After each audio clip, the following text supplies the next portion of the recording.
फैसला जनप्रतिनिधिको election express ठाउँको ठाउँ लाइभ खबर अध्यावधिक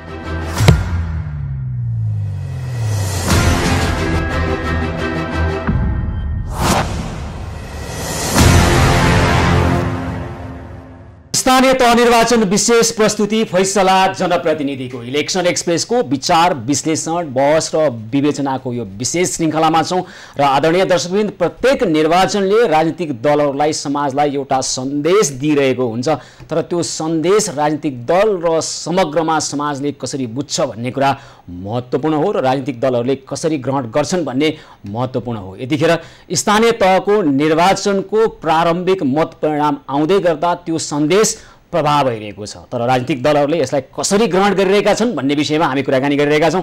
हामीसँग हुनुहुन्छ अर्थ राजनीति शास्त्री हरि रोका र नेकपा एमालेका नेता पूर्व मन्त्री शेरबहादुर तामाङ। ल अहिले हामी कुराकानी सुरु गर्छौँ अर्थ राजनीति शास्त्री हरि रोकाबाट। हजुर स्वागत छ कार्यक्रममा। यहाँलाई धन्यवाद। प्रत्येक निर्वाचनले एउटा सन्देश दिने गर्छ त्यो सन्देश राजनीतिक दलहरूलाई समाजलाई दिने गरेको सन्देश हो। स्थानीय तहको निर्वाचनले पनि स्पष्ट शब्दमा सन्देश दिइरहेको छ तर त्यो बुझ्ने कसरी भन्ने चाहिँ दलहरूकै कुरो होला। आफ्नो क्षमता अनुसार बुझ्ने होला आफ्नो चासो र रुचि अनुसार बुझ्ने होला हैन। यहाँलाई के लाग्छ यो सन्देश कस्तो खालको छ त्यसलाई कसरी ग्रहण गरिरहेका छन् राजनीतिक दलहरूले? मलाई चाहिँ कस्तो लाग्यो भने म त भर्खरै गाउँतिरै घुमिरहेको थिएँ यो 12 गतेदेखि यता झापा मोरङ सुनसरी र खोटाङ यो 4वटा जिल्लाहरूमा म पुगेँ। त्यहाँ चाहिँ नि तपाईँको एक खालको माहौल हेर्दाखेरि चाहिँ मानिसहरूमा चाहिँ धेरै आशा वा धेरै उत्साह देखिन। एक खालको चुनावको मतलब खास गरेर मत चाहिने जुन प्रस्तुत गरेका छन् मान्छेहरूले त्यो पनि कमै हो। 50% अराउन्ड 50% भनेको त 50% मात्रै मत खस्नु भनेको चाहिँ त्यो कम हो हाम्रो हिसाबले। लगभग सरदरमा 64% तर त्यो पनि त्यो भने त कम हो नि। कम हो हजुर। भने पहिलो निर्वाचनमा पहिलो स्थानीय निर्वाचन भन्नाले त्यो संविधान पछाडि त्यो 74% जस्तो थियो पहिले भने त 10% घट्यो। यो घट्नु भनेको मान्छेमा तपाईँको चाहिँ उत्साह नभएको जस्तो देखिन्छ र अहिले पनि तपाईँको चाहिँ एक खालको मान्छेहरूमा त्यति धेरै उत्साह जाँगर चाहिँ अब स्थानीय निर्वाचन भने त आफ्ना लागि हो नि। अनि त्यस हिसाबले तपाईँको चाहिँ जति हुनु पर्थ्यो त्यति चाहिँ उत्साह नभएको देखियो। यसले पार्टीहरूलाई तपाईँको चाहिँ अलिक गम्भीर हुनलाई सङ्केत चाहिँ गर्छ। तर राजनीतिक दलहरू त यतिखेर गम्भीर हुने भन्दा पनि अलिकता विशेष गरी नेकपा एमाले हुन त अग्रता हासिल गर्दै थियो त्यतिखेर जतिखेर उसले विज्ञप्ति निकाल्दै थियो र अन्य स्थानको अग्रताको कारणले गर्दा उसले के गर्यो के भन्यो भने अहिले निर्वाचनमा धाँधली भएको छ भन्ने खालको कुरो उल्लेख गर्न थाल्यो। यसभन्दा अगाडि पनि जसले निर्वाचन हार्थ्यो उसले चाहिँ धाँधली भयो भन्ने गर्थ्यो। यतिखेर पनि त्यो स्थिति देखा पर्यो हैन।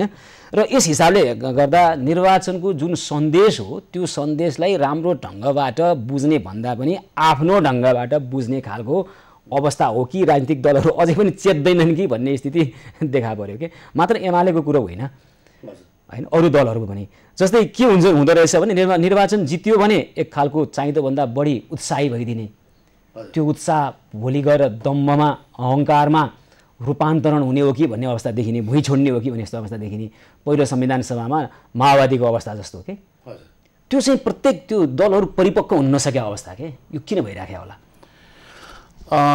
मलाई चाहिँ कस्तो लाग्छ भन्नु छ भने अलिक राजनीतिक पार्टीहरूले अलिक सैद्धान्तिक वैचारिक कार्यक्रमहरू र कार्यक्रम निर्माण गर्ने काम चाहिँ गरेनन्। यो बिचमा लामो समयमा मान्छेहरूसँग यो जस्तो 5 वर्षको अन्तरालमा त धेरै कुराहरू हुनु पर्थ्यो। संविधान के हो, संविधानले उल्लेख गरेको सङ्घीयताको कुरा के हो, सङ्घीयतालाई कसरी बुझ्ने, 3 तहको सरकार भनेको के हो, तिनीहरूको कामको व्यवस्थापन कसरी गर्ने, तिनीहरूको जिम्मेवारी कस्तो हुने भन्ने बारेमा राजनीतिक दलहरूले जति एजुकेसन दिनु पर्थ्यो जति शिक्षा दिनु पर्थ्यो आफ्ना क्याडरहरूलाई अनि इभेन तपाईँको चाहिँ समर्थक र शुभचिन्तकहरूलाई जति कुराकानीहरू राख्नु पर्थ्यो त्यस्तो खालको अभ्यास चाहिँ अलिक कम भएको देखिन्छ। यसले गर्दाखेरि मान्छेमा आम मान्छेमा पनि यो चाहिँ निर्वाचन चाहिँ अति धेरै महँगो अनि मानिसहरूमा तपाईँको चाहिँ यो जो आए पनि गर्न त्यस्तै हो भन्ने खालको कुरा र अनि त्यसपछि आएर तपाईँको चाहिँ यो भिन्नता राजनीतिक भिन्नता हुन्छ नि पोलिटिक्समा मतलब राजनीतिमा त्यो चाहिँ नि भिन्नता चाहिँ अलिक भिन्नता देखिएन जम्मै उस्तै उस्तै लाग्ने हैन सबै उस्तै उस्तै लाग्ने भएपछि मान्छेलाई छान्न पनि गाह्रो चुनाव चिन्ह फरक काम गाह्रो चाहिँ एउटै खालको भएपछि त्यसले चाहिँ तपाईँको चाहिँ आम मान्छेमा उत्साह नहुनुको पछाडिको कारण त त्यही नै हो। जस्तै अब सङ्घीय राजधानी काठमाडौँ महानगरपालिकामा जसरी अहिले स्वतन्त्र उम्मेदवारले अग्रता हासिल गरिरहेका छन् हैन भोलि निर्वाचन जित्ने नजित्ने आफ्नो ठाउँ होला तर यही अग्रताले पनि र अहिले जसरी स्वतन्त्र उम्मेदवारको पक्षमा नाराबाजी भइरहेको छ एउटा रोचक खालका नाराबाजी भइरहेको छ क्या उनीहरूले राजनीतिको नामै खिटेर फलानु पार्टी देख्यौ त जनताले भोट कसलाई हाले भन्ने खालको कटाक्ष हैन तर यतिखेर निर्वाचन हारियो भने जनताले हामीलाई अस्वीकार गरे भन्ने रूपमा नबुझ्ने दलहरूको मनोवृत्ति हामीले बढी देखेका छौँ। हार्यो भने धाँधली भयो जित्यौँ भने धाँधली भएको छैन जनताले हामीलाई स्वीकारे किन हामी त हौँ गर्ने जनताको पक्षमा यही मनोवृत्तिको निरन्तरता अहिले पनि देखिएको छ हेर्नुहोस् है। हजुर के हो यस्तो होइन यसलाई तपाईँको चाहिँ यसरी हेर्नुपर्ला जस्तो लाग्छ मलाई चाहिँ तपाईँको सबभन्दा पहिलो कुरा एउटा राजनीतिक पार्टी किन चाहिन्छ भन्ने बारेमा सबभन्दा पहिले सोच्नुपर्ने कुरा हो अनि त्यसका तपाईँको चाहिँ राजनीति भनेको सबभन्दा पहिले चाहिँ विचार एउटा मन्थन गरिन्छ हामी कस्तो समाज बनाउँछौँ समाज कसरी निर्माण गर्छौँ भन्ने कुरा पहिलो कुरा हुन्छ होला अनि समाज निर्माण गर्ने कुराकानी गरिसकेपछि त्यसलाई त्यो समाज निर्माण गर्नको लागि आइडियाजहरू विचारहरूको चाहिँ प्रस्फुटन गरिन्छ विचार सङ्कलन गरिन्छ विचारहरूलाई आदान प्रदान र कार्यकर्ताहरूको बिचमा छलफल बहस गर्न थालेपछि त्यसले तपाईँको चाहिँ एउटा खालको नयाँ एउटा वातावरण तयार पारिदिन्छ जसलाई हामी आइडियोलोजी भन्छौँ र त्यो चाहिँ तपाईँको इन्टरनेसनल नेसनल हिसाबले अन्तर्राष्ट्रिय र राष्ट्रिय हिसाबमा परिपक्व कुराहरू भइसकेको आइडियोलोजी वा यो बाटोमा जान्छौँ हामी यो समाज निर्माण गर्छौँ यो कुरा हामी गर्छौँ भन्ने खालको कुराकानीहरू भइसकेपछि त्यसलाई हामीले प्रोग्राममा डाल्छौँ प्रोग्राममा ढाल्नको लागि पार्टी सङ्गठन चाहिन्छ अनि त्यो पार्टी सङ्गठनले प्रोग्राम तयार गरिसकेपछि एउटा नयाँ खालको फ्रेम चाहिँ तयार हुन्छ त्यस कारणले गर्दाखेरि तपाईँ यो चाहिँ कुरा राजनीतिक पार्टीहरू बिचमा अहिले यो बिचमा त्यस्तो खालका कुराकानीहरू रहेन त्यसैले गर्दाखेरि कस्तो समाज निर्माण गर्ने कुन वर्गको प्रतिनिधित्व गर्ने कसलाई तपाईँको विकास निर्माण र समाज व्यवस्थामा ल्याउने भन्ने खालको कुराको बारेमा तपाईँको चाहिँ त्यो कति सहभागितामूलक हुने भन्ने बारेमा दलहरूको बिचमा खासै तपाईँको चाहिँ अन्तर रहेन एकदम हामी कहाँ भल्गर क्यापिटलिजम भन्छौँ हामीले भनेको एकदम खराब मतलब राजनीति अश्लील पुँजीवादको पक्षधरता सबै दलहरूले ग्रहण गरे। तामाङजी म तपाईँ कहाँ आएँ भ्याइ नभएछ होइन यहाँहरूको अहिले तपाईँ भर्खरै सिन्धुपाल्चोकबाट आउनुभयो स्थानीय तहको निर्वाचन तर केन्द्रीय नेताहरूको भ्याइ नभ्याइ यसले के सङ्केत गरिरहेको छ? अब यस्तो हुँदो रहेछ केन्द्रीय नेताहरू चाहिँ आफ्नो निर्वाचन क्षेत्रमा जानै पर्यो त्यो चाहिँ कार्यकर्ताको निर्वाचन हो नि त अहिले अब भोलि फेरि नेताहरूको निर्वाचन पनि आउँदैछ त्यसैले कार्यकर्ताको निर्वाचनमा नेताहरू त्यहाँ उपस्थित भएन भने त भोलि त तिनै कार्यकर्ता खट्नुपर्ने हुन्छ राष्ट्रिय निर्वाचनमा त्यो कारणले पनि हरेक नेताहरू आफ्नो गृह जिल्ला आफ्नो निर्वाचन क्षेत्र होइन आफ्नो चाहिँ तपाईँको पालिका त्यसमा पनि वडा यो सबैमा अलिक केन्द्रित भएर त खट्नै पर्ने हुन्छ त्यो चाहिँ सबै पार्टीको फेरि अब कुनै एउटा दल विशेषको नि त्यही त भने क्या अहिले स्थानीय तहको निर्वाचन स्थानीय तहका नेता कार्यकर्ताहरू सक्रिय हुनुपर्ने हो दलकै हिसाब कुरा गर्ने हो भने पनि तर शीर्ष अथवा केन्द्रीय स्तरका नेताहरूको यो दौडधुप देख्दाखेरि हामी चाहिँ अचम्मित भएका छौँ यो अचम्म लागिरहेको छ ल खै अब कार्यकर्ताको निर्वाचनमा जानै पर्यो नत्र भोलि कसरी कार्यकर्तालाई परिचालन गर्ने भन्नु त्यो त स्वाभाविक हुन्छ। अनि समग्रमा निर्वाचनको यो अहिले जुन खालको मत परिणाम सार्वजनिक भइराखेको छ एउटा सन्देश दिइरहेको छ त्यो सन्देशलाई अब कसरी बुझ्ने भन्ने महत्त्वपूर्ण कुरो हो यहाँले चाहिँ त्यो सन्देश के हो जस्तो लागिरहेको छ अहिलेको निर्वाचनको? अब हामीले अब समग्र निर्वाचनको परिणाम अहिले आइ नसकेको कारणले त्यस्तो एकदमै त्यसको परिणामको चाहिँ के होला भन्ने कुराको सबै समग्र पार्टी नेतृत्वले विश्लेषण त गरिसकेको छैन तर यद्यपि पनि निर्वाचनको सुरुवाती कालमा जति बेला निर्वाचन हुने कि नहुने भन्ने स्थिति थियो र त्यति बिचमा पनि निर्वाचन हुनेतर्फै अगाडि बढ्यो र हामी तपाईँले सुरुमै भने जस्तै केन्द्रीय नेतृत्वहरू पनि आफ्नो पालिका आफ्नो जिल्लाहरूमा जब खट्न थालेका थिए र तल चाहिँ परिस्थिति निर्वाचनको जुन स्वच्छताको कुरा गऱ्यौँ हामी निष्पक्षताको कुरा र अझ खास गरी भन्दा भयरहित वातावरण निर्वाचन हुनुपर्ने जुन चाहिँ हामी सन्देश प्रवाह भइरहेको थियो निर्वाचन आयोगबाट र हामीले फिल गर्दा चाहिँ हामीले त्यस्तो धेरै फिल कतिखेर निर्वाचन हार्दै गर्दाखेरि अथवा अपेक्षा थियो मत परिणामको प्रारम्भिक नतिजा निकाल्नुभयो विज्ञप्तिमा के भन्यो भने निर्वाचनको अगाडि पनि धाँधली भइराखेको छ मतदानको दिन पनि धाँधली भइराखेको छ र गणनामा पनि धाँधली भइरहेछ भन्ने तपाईँहरूलाई लाग्यो निर्वाचनको अगाडि नै धाँधली हुँदै थियो भने त्यो विज्ञप्ति चाहिँ मत परिणाममा कमजोर हुन थालेपछि अग्रता अलिक कम भएपछि किन आयो अब त्यो मत परिणाम आएपछि मात्रै हामीले त्यो विज्ञप्ति दिएको होइन र मत परिणाम अथवा मतदान हुनुभन्दा अगाडि नै मौन अवधि सुरु हुनुभन्दा अगाडि नै हामीले एउटा तहको लिडरसिपबाट त्यस्ता खालका विज्ञप्तिहरू पनि आइरहेकै थियो मतदान गरिरहेकै बेलामा पनि पार्टी अध्यक्ष स्वयंले पनि तपाईको चाहिँ मतदानमा समस्या भइरहेको कुरा उहाँले व्यक्त गर्नुभएको थियो र देशभरि चाहिँ एक खालको स्थिति बन्यो एक खालको मनोविज्ञान कस्तो क्रिएट गरियो भने जसरी हामी 49 सालको स्थानीय चुनाव पनि त्यति बेला एकदमै धेरै अब एमालेलाई चाहेको एमालेले एकदम निर्वाचन स्थानीय तहको निर्वाचन होस् भनेर धेरै चाहेको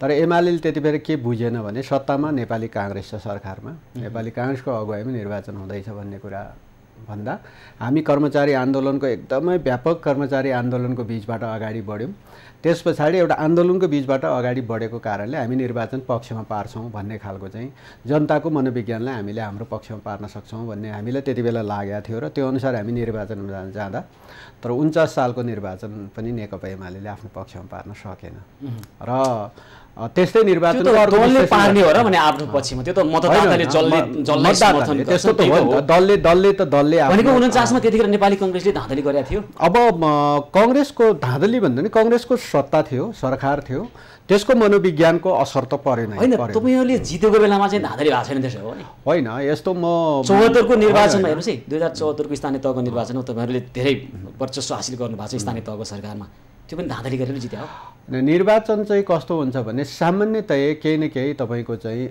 फ्याक्टरहरूले काम गर्छ एउटा मात्र फ्याक्टर हुँदैन निर्वाचनमा त्यस्तो धेरै फ्याक्टरहरू त्यो त हैन हार्दाखेरि धाँधली भयो भन्ने जित्दा चाहिँ भएन भन्ने यो मनोविज्ञानको चाहिँ फ्याक्टर के हो के हैन हामीले हार्दाखेरि भन्ने हैन निर्वाचनलाई निष्पक्ष तपाईको चाहिँ भयरहित वातावरणमा स्वतन्त्रपूर्वक निर्वाचन भयो भने जेसुकै परिणाम आए पनि त्यो परिणामलाई स्वीकार्ने कुरामा कमी हुन्छ अहिले धाँधली सहितको निर्वाचनको मतगणना भइरहेछ हामीले निर्वाचनको खास गरी तपाईको चाहिँ मौन अवधि सुरु हुनुको कमसेकम हप्ता दिन अगाडिसम्म हामी जुन ढंगले एउटा सबै राजनीतिक दलहरू स्वतन्त्रपूर्वक आफ्नो निर्वाचन प्रचारमा अभियानमा थियौं र त्यसले निर्वाचनको निष्पक्षता र निर्वाचनको तपाईको चाहिँ स्वतन्त्रताको बारेमा हामीले प्रश्न गर्ने ठाउँ थिएन तर जब मौन अवधि सुरु हुनुभन्दा हप्ता दिन अगाडिदेखि एक खालको स्थिति कस्तो बन्दै गयो भने तपाईको चाहिँ एमालेका मान्छेहरू खास गरी हरेक ओडामा 5-7 जना टार्गेटेड एउटा लिडरहरू हुन्छन्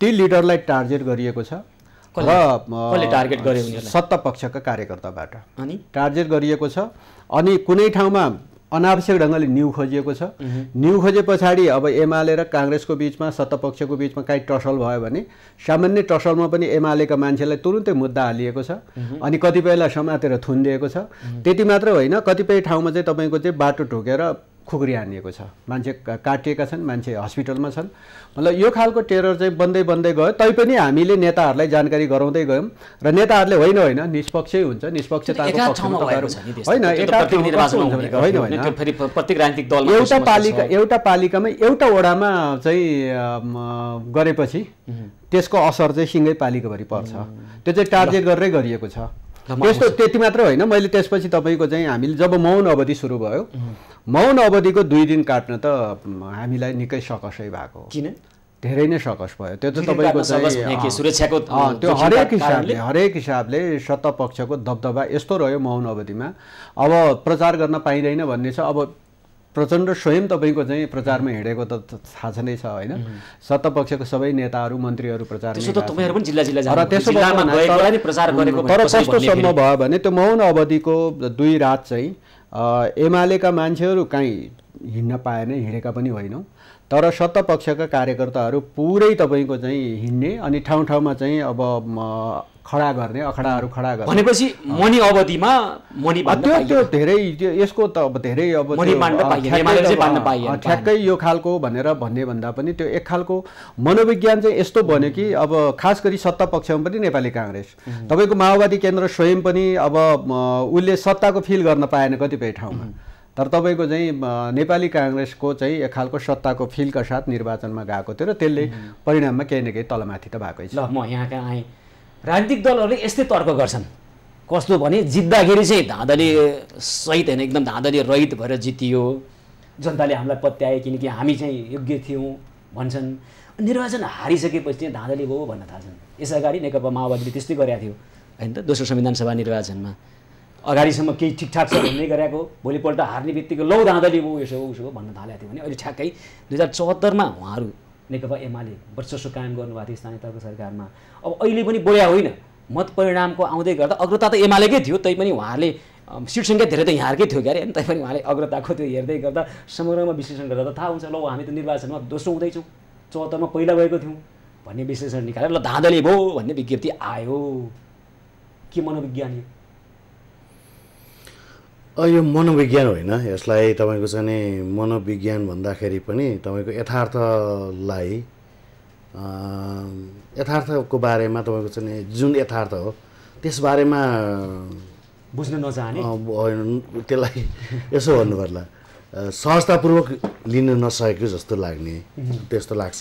भ्रममा बाँच्ने अथवा भ्रममा पनि होइन, यो कस्तो हो भने सबभन्दा पहिले रियालिटीको कुरा गर्नुपर्ने हुन्छ। मैले त अघि शेरबहादुरजी आउनुभन्दा अगाडि नै मैले केही कुरा राखेका थिएँ।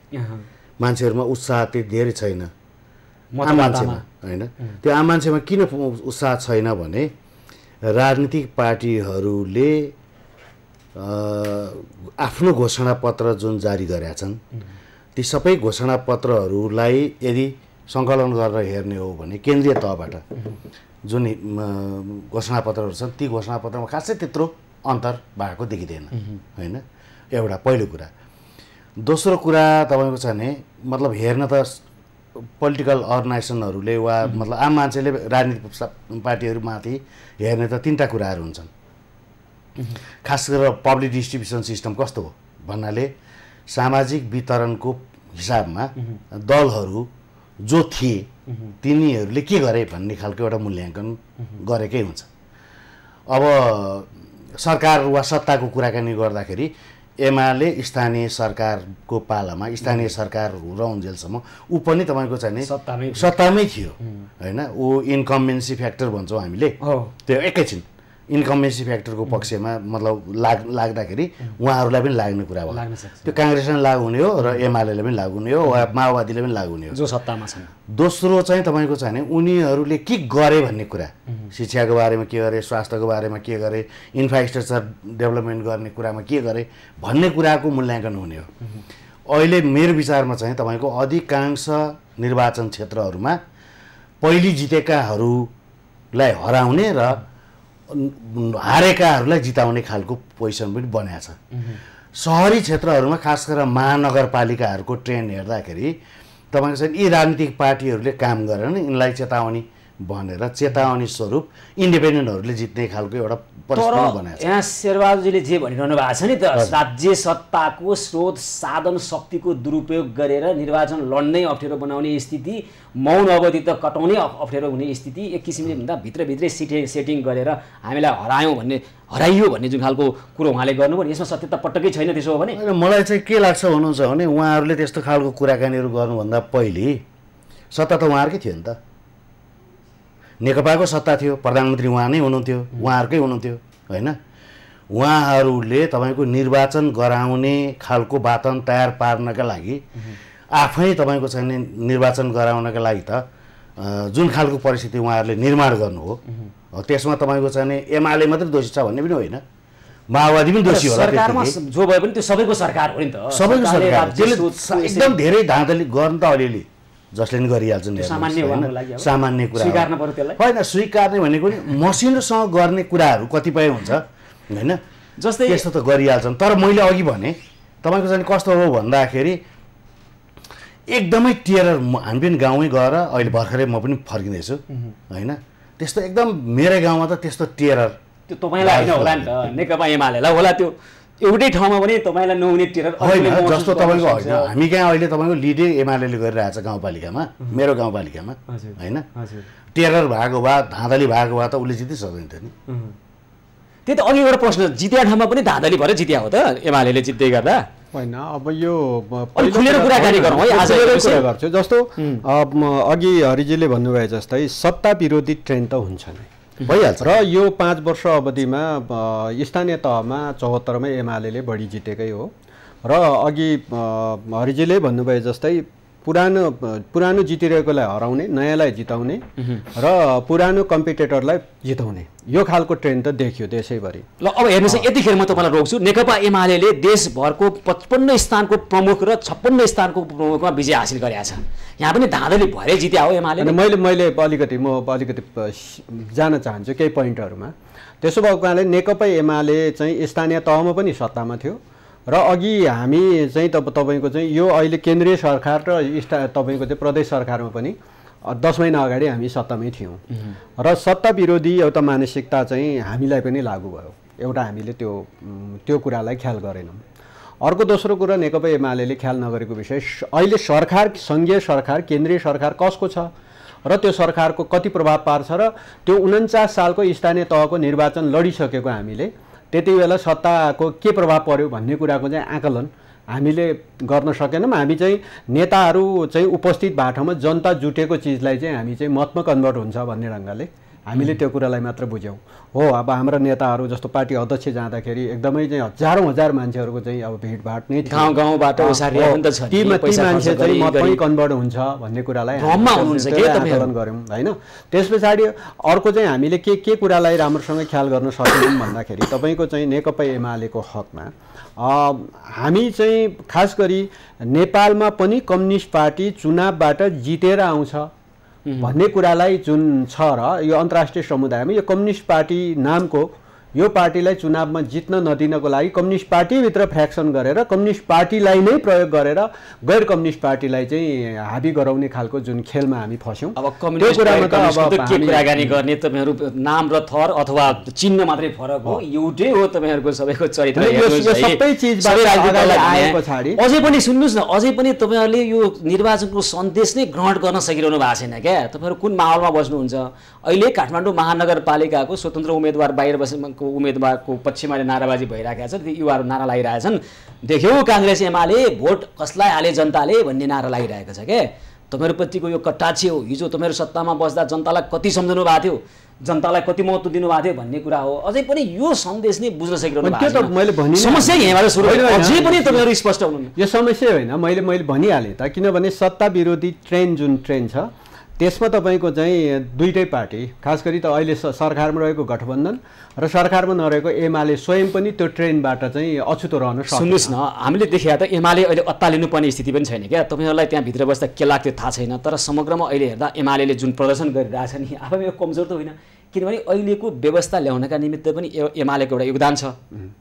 त्यसलाई जनताले मतबाट अभिमत प्रकट गरेका छन्। यसलाई तपाईँहरू अवमूल्यन किन गर्नुहुन्छ? सम्मान गर्नुहोस् न, सम्मान गर्नु स्वीकार गर्नुहोस् न। अवमूल्यन गरेकै छैन, मैले जसरी फ्याक्टरहरू बताएँ। र अर्को एउटा तेस्रो फ्याक्टर के हो भने हामी चाहिँ तपाईँको चाहिँ गठबन्धन गरेर चुनाव लड्दैछ थाहा थियो नि, नेकपा एमालेलाई हराउनको लागि गठबन्धन गरेर चुनाव लड्दैछ, गठबन्धन गरिएको छ। र फेरि स्थानीय तह भनेको त 10 मत 20 मत 50 मत 100 मत होइन, 200 मत, बिलो 500मै तपाईँको चाहिँ 100औं ठाउँहरूको हारजित हुने ठाउँ हो नि। र त्यो ठाउँमा तपाईँ जब गठबन्धन गरिसके पछाडि त एमाले डेफिनेटली हराउँछ भन्ने कुरा त हामीले बुझ्नु पर्थ्यो। यो कुरालाई पनि हामीले राम्रोसँग ख्याल गरिएन। वास्तवमा आऊ तिमीहरू सबै एक ठाउँमा उभिएर आऊ, हामी एउटै लडेर पनि हामी चाहिँ यति प्रतिशत जित्छौँ भनेर हामीले कार्यकर्तालाई मोरल बुस्टअप गर्ने ठाउँमा त भन्यौँ होला, यो गल्ती भयो। तर त्यो अनुसारको इन्टरनल तयारी हुन्छ नि, यो गल्ती हाम्रो अलि नपुगेकै। गठबन्धनसँग एक्लै भिड्नु गल्ती भयो होइन, तपाईँको चाहिँ इन्टरनल तयारी जुन गठबन्धनसँग एक्लै भिड्नु पर्थ्यो, किनभने गठबन्धन सङ्घीय सरकारमा गठबन्धन भएपछि तल पनि गठबन्धन हुन्छ भन्ने कुरो त थाहा थियो नि त, डेफिनेटली थाहा थियो। होइन, कहीँ त राप्रपाको बैशाखी पनि टेक्या हो, अन्य दलसँग पनि गरे हो नि त, होइन? अब त्यो त केही प्रतिनिधिमूलक केही पालिकाहरू औँलामा गन्न लागेका पालिकाहरूमा एक दुई ठाउँमा गर्ने कुरा त त्यो गरेकै छ। त्यो त तपाईँ कुनै ठाउँमा एमाले र काङ्ग्रेस पनि भएको छ, होइन, त्यो त भएकै छ।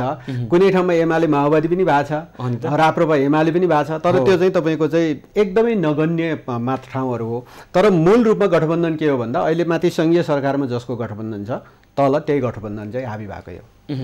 अघि पनि मैले यहाँलाई सोधेको थिएँ, होइन, मैले विशेष त यो राजनीतिक दलहरूको यो प्रवृत्तिको निर्वाचनले दिएको सन्देशलाई सही ढङ्गबाट ग्रहण गरेनन् भने दलहरूको यो प्रवृत्ति परिवर्तन हुँदैन।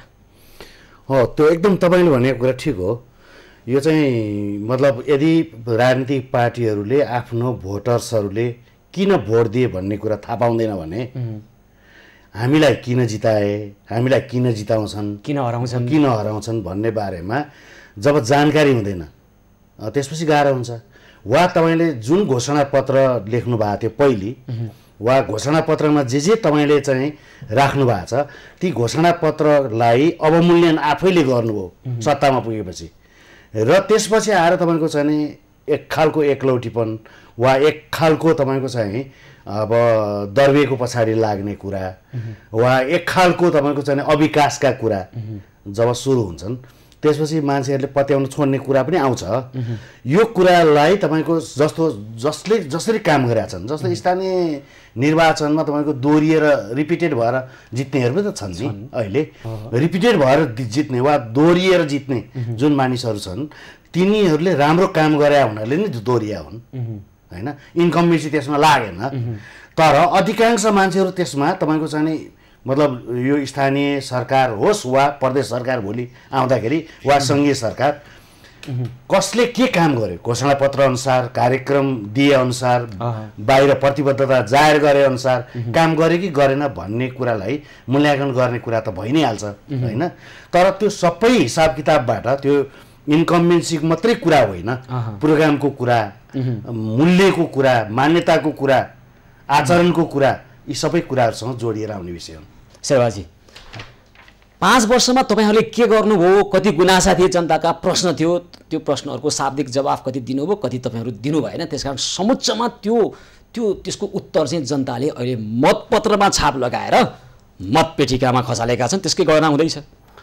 5 वर्षकै कुरा गर्ने हो भने अलिकति है तपाईँहरूलाई भन्नै पर्छ। 5 वर्षमा 2074 सालको निर्वाचनमा तत्कालीन माओवादीसँग तपाईँहरू गठबन्धन गरेर निर्वाचनमा जानुभयो, त्यतिखेर राजनीतिक स्थिरताको नारा लिएर जानुभएको थियो, जनताले पत्याइदिएका थिए, झन्डै 2/3 ल्याउनु भएको थियो। 5 वर्ष भनेको 3 वर्षमा भताङ भुतुङ सबै भत्काएर हिँड्नुभयो तपाईँहरूको अहङ्कारको कारणले गर्दाखेरि। 6 प्रदेशमा सरकार थियो तपाईँहरूको, सबै ठाउँमा ढल्यो, होइन। 2 पटक संसद विघटन गर्ने तपाईँहरूले जुन खालको त्यो देखाउनु भयो नि, त्यो खालको भ्रष्टता गर्नुभयो नि, त्यसको समुच्चमा स्थानीय तहको निर्वाचनमा अहिले उत्तर दिएका छन्।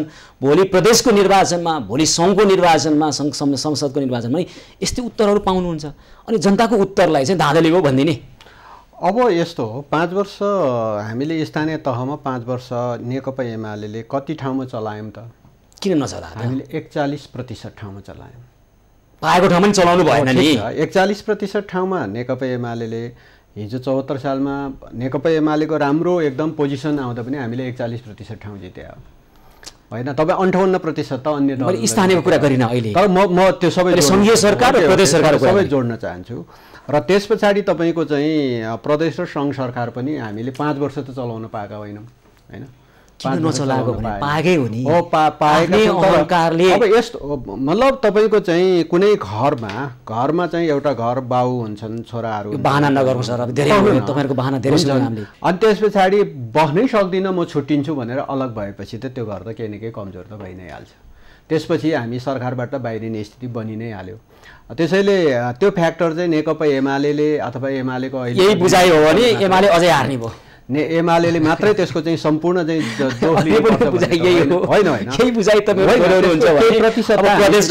संसदको निर्वाचन आउँदा त्यहाँ पनि हार्ने, त्यसको केही प्रतिशत जिम्मेवारी त हामी पनि लिन्छौँ।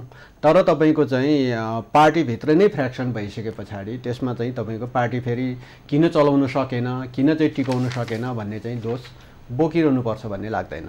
ल हरिजी, यही हो नि होइन? जनताले बेला बेलामा प्रश्न सोधेका थिए, त्यो प्रश्नको उत्तर आएन व्यवहारिक त। अनि निर्वाचन भनेको त्यही जनताले उत्तर दिने बेला हो नि त राजनीतिक दलहरूलाई। यही उत्तर आएको छ, अहिले मतपट्टिकामा कैद छ, मतगणना हुँदैछ। कोही मात्तिने र कोही आत्तिने, यो दुवै लोकतान्त्रिक संस्कार होइन, यो राजनीतिक संस्कार होइन। होइन, एउटा कुरा बुझ्नै जरुरी थियो। बुझ्न जरुरी के हो भने यो त हामीसँग त 56 सालकै पनि उदाहरण छ नि। 56 सालमा माले र एमाले भएर चुनाव लडेपछि सबैभन्दा बढी काङ्ग्रेसलाई बेनिफिट भयो। 51 सालमा निर्वाचन हुँदाखेरि लार्जेस्ट पार्टी थियो एमाले, होइन? लार्जेस्ट पार्टी थियो। तर पछाडि तपाईँको 56 सालमा निर्वाचन हुँदाखेरि माले र एमाले भएर फुटेपछि अधिकांश ठाउँमा तपाईँको चाहिँ यदि जोड्ने हो भने मलाई लाग्छ तपाईँको झन्नै 60वटा ठाउँमा, 60 अझ बढी होला, त्यो ठाउँमा तपाईँको माले र एमाले जोड्दाखेरि काङ्ग्रेस धेरै पछाडि पर्थ्यो। तर उनीहरू फुटेर उड्दाखेरि त अर्काले जित्ने सुनिश्चित थियो। अब यतिखेर अहिलेको अवस्थामा पनि काङ्ग्रेस एउटा लार्जेस्ट पार्टीको रूपबाट धेरै वर्षदेखि निरन्तर गर्दै आछ। उसको चाहिँ 32% भन्दा बढी कम भोट खस्या छैन, कहिले पनि होइन, 32 भन्दा तल झर्या छैन। उसको भोट ब्याङ्क त्यति छ। अब एमाले र माओवादीको फ्लेक्जिबिलिटी बढी हो। एउटाले तपाईँको चाहिँ अलिक को लार्जेस्ट पार्टी भन्ने खालको कुरो, जस्तो स्थानीय पहिलो निर्वाचन संविधान सभाको पहिलो निर्वाचनमा उनीहरूले धेरै भोट ल्याए, माओवादीले, एमालेको भोट कम आयो, सिट उनीहरूको बढी भयो। त्यो हिसाब किताबबाट भएको थियो। अब त्यही हिसाब किताबले अहिले तपाईँको पछिल्लो जुन संविधान सभामा उनीहरू धेरै खसे भन्नाले माओवादी खस्यो, 14 पोइन्ट समथिङमा झऱ्यो, होइन? अब उसको त्यो डिक्रिजिङमा बेनिफिट तपाईँको छैन, एमाले लियो, उसको चाहिँ 41% जुन हिसाब किताबबाट आइपुग्यो, होइन? त्यो हिसाबले हेर्दाखेरि मलाई लाग्छ तपाईँको चाहिँ नि काङ्ग्रेस अब एमाले र एमालेमा पनि फेरि एस फुटिसकेपछि काङ्ग्रेस र एमालेको मात्रै प्रतिद्वन्दिता रहेन। काङ्ग्रेस तपाईँको चाहिँ नि जोइन हुँदा मतलब संयुक्त रूपबाट गठबन्धन बनाउने भनेपछि स्वाभाविक रूपबाट एमाले कमजोर हुन्थ्यो। यो कुराको माओवादीको पनि त केही नेताहरू त एमालेमा प्रवेश गरे होइन, गरे पनि मेन स्ट्रिमिङकै कुरा हो। जस्तो माले र एमाले विभाजन हुँदाखेरि पहिले मालेको त 0 सिट आयो नि, होइन? हजुर। त अब एमाले लार्जेस्ट पार्टी मतलब लार्जेस्ट पार्टीबाट ऊ पनि खस्यो, होइन? उसको तपाईँको चाहिँ ऊ सेकेन्ड लार्जेस्ट भयो। तर पनि तपाईँको चाहिँ नि ऊ त लार्जेस्ट पार्टी वा एब्सोल्युट मेजोरिटी ल्याउन सक्नेबाट त झऱ्यो नि। यसरी तपाईँको झर्न सक्छ भन्ने कुरा त 56 सालकै निर्वाचन पछाडि पनि थाहा पाउनुपर्ने कुरा हो। अहिले मतलब नेकपा फुटेर विभाजित भएर 3वटा पार्टी बनिसकेपछि स्वाभाविक रूपबाट काङ्ग्रेस त्यसै पनि लार्जेस्ट हुन सक्थ्यो। यो कुरालाई त मध्यनजर तथापि उहाँ भन्दै हुनुहुन्थ्यो, होइन? अहिले गठबन्धन नभए हामीले ठुलो, यति हुँदाहुँदै पनि तपाईँहरू ठुलो हुने भन्ने भ्रम पाल्ने त्यसको आधार चाहिँ त्यो भ्रमको आधार पनि यस्तो हो। हरिजीले भनेकै कुरा सत्य हो। काङ्ग्रेसको एउटा स्थायी जनमत कहिले घटेको छैन र 74 मा पनि ठिक छ, स्थानीय तहको चुनावमा अब एमाले अलि बेनिफिट लियो। फेरि पनि तपाईँको चाहिँ काङ्ग्रेस हारेको भन्ने पार्टीले पनि निकै राम्रो पर्फर्मेन्स त्यति बेला दिएकै हो। तर 74 को जब संसद तपाईँ प्रदेश र सङ्घीय निर्वाचनमा एमाले र काङ्ग्रेस जोइन के अरे माओवादी र एमाले जोइन भएर चुनाव लडेका कारणले बेनिफिट लियौँ हामीले। तर काङ्ग्रेसको प्रतिशत फेरि सेम छ। समानुपातिक मत त एमाले र काङ्ग्रेसको समानुपातिक मत त 1 सिटको मात्रै फरक हो नि त। 1 सिट सङ्घीय संसदमा समानुपातिक मत चाहिँ 1 सिटको लागि मात्रै फरक थियो। त्यो त काङ्ग्रेसको जनमत त जस्तातस्तै थियो। तर त्यही मतमा चाहिँ तपाईँको चाहिँ एमालेबाट माओवादी पनि फुट्यो, एमालेबाट नेकपा यस नामबाट चाहिँ तपाईँ माधव नेपाल, झलनाथ खनालहरू चाहिँ अर्को पार्टी बनाउनु पुग्यो र त्यसै त एमालेको जनमतमा त त्यसै डाउन त हुने नै भइहाल्यो, होइन? अनि त्यो बिचमा पनि तपाईँको चाहिँ नेकपा एमाले भन्दैछ कि गठबन्धन गरेर आउँदा पनि हामी एक्लै लड्छौँ भनेर आँट त गरिरहेकै थियो र स्वाभाविक थियो, फेरि गठबन्धन गर्नेवालै थियो। र त्यसरी गठबन्धन गरेरै तपाईँ चुनाव लड्दा पनि जुन परिणाम आइरहेको छ नि, यो परिणाममा हामीलाई कुनै आपत्ति छैन। परिणाम ठिकै हो, राम्रो परिणाम हो। तर तपाईँको चाहिँ यो परिणाम ल्याउनको लागि पनि हामीले निकै कष्टपूर्ण लडाइँ लड्नु पर्यो हो कि। हामीले त्यो कुरामा चाहिँ हाम्रो आपत्ति हो। कष्टपूर्ण लडाइँ भनेको पार्टी फुटेको छ, अनि आफूले पाउँदाखेरि सत्ता पाउँदाखेरि जनताको पक्षमा काम गर्न नसकेको एक खालको कुरो भाष्य निर्माण भएको छ, जनताले त्यो बुझेका छन्। 5 वर्षमा तपाईँहरूलाई झन्डै 2/3 सरकार सुम्पेकै हो जनताले। अनि यी तमाम गल्ती, कमी कमजोरी अनि दल फुटेको अङ्कगणित, तथापि तपाईँहरूको भ्रम चाहिँ हामी नै ठुलो हुन्छौँ। आधार के थियो क्या? अहिले भन्दै हुनुहुन्थ्यो नि काङ्ग्रेस भन्दा त हामी ठुलो हुन्थ्यो भन्दै हुनुहुन्थ्यो नि तपाईँ। होइन, त्यो त तपाईँको आधार त तपाईँहरूको अहम र अहङ्कार भन्दा अरू आधार के हो? यो त प्रष्टै देखिन्छ नि। जसरी तपाईँको चाहिँ पार्टीहरू अलग हुँदाखेरि के समस्या भयो भन्ने कुरा 51 सालको मध्यावधि चुनावमा जब नेपाली काङ्ग्रेसभित्र तपाईँको चाहिँ गणेशमान सिंहहरूले छुट्टै बागी उम्मेदवारहरू खडा गरे नि, त्यसको बेनिफिट एमाले लिएकै हो, एमालेलाई भएकै हो। 56 सालमा एमाले भित्र फ्र्याक्सन भएर माले र एमाले, तपाईँ 54 सालको विभाजनले माले र एमाले भएर चुनाव लड्दाखेरि यद्यपि मालेले 0 सिट भयो, तर तपाईँको चाहिँ एमालेका चाहिँ भन्दा 50 भन्दा बढी सिट चाहिँ 50-60 सिट चाहिँ हराउनलाई त सक्षम भयो नि, हो होइन? हराइदियो। जबकि एमालेको बहुमत आउनेवाला थियो, बहुमतबाट ऊ चाहिँ सेकेन्ड लार्जेस्ट पार्टी मात्र बन्यो। भन्दै यो कुरा हो। यो कुरालाई मध्यनजर गरेर पार्टीभित्र हुन सक्ने सम्भावित क्षति, सम्भावित विभाजन, यो कुरालाई रोक्ने कुरामा को नेताहरू कति चाहिँ उसमा लेन देन गरेर कम्प्रोमाइज गर्नुपर्ने ठाउँमा गर्नै पर्थ्यो। तर त्यो गर्न नसक्नुमा अब नेकपा एमालेको पनि दोष होला, अब त्यो कतिपय साथीहरू निस्के एउटा गम्भीर समस्या हामी देखिरहेका छौँ। होइन, समस्या होइन, समस्या कहाँनिर छ भने तपाईँहरू निर्वाचनको यो विश्लेषणलाई केवल अङ्कगणितीय विश्लेषण मात्रै गरिरहनु भएको छ। अङ्कगणित त हो नि त, किनभने मात्र अङ्कगणित होइन होइन। तपाईको चाहिँ चुनाव त तपाईँको चाहिँ लोकतान्त्रिक व्यवस्थाको चुनाव त नेकपा एमाले जनताको पक्षमा मरिहत्ते गरेर आफूले अवसर पाउँदा काम गराए भए यो महागठबन्धन त के सम्पूर्ण गठबन्धन भए पनि निर्वाचन त्यसो हुँदा पनि त ठिकै छ। निर्वाचनको मत परिणामलाई केवल अङ्कगणितीय दृष्टिकोणबाट हेर्नु अर्को गल्ती गरिरहनु भएको छ तपाईँहरू।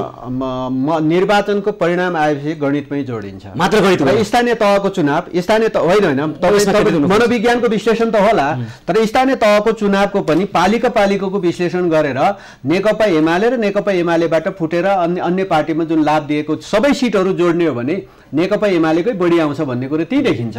भोलि तपाईँ सबै परिणाम आए पछाडि हामी हिसाब गरौँला नि त, त्यो गणितमै हिसाब गरौँला। दलहरूले निर्वाचनलाई अङ्कगणितीय चस्माले मात्रै हेर्नु अर्को समस्या हो।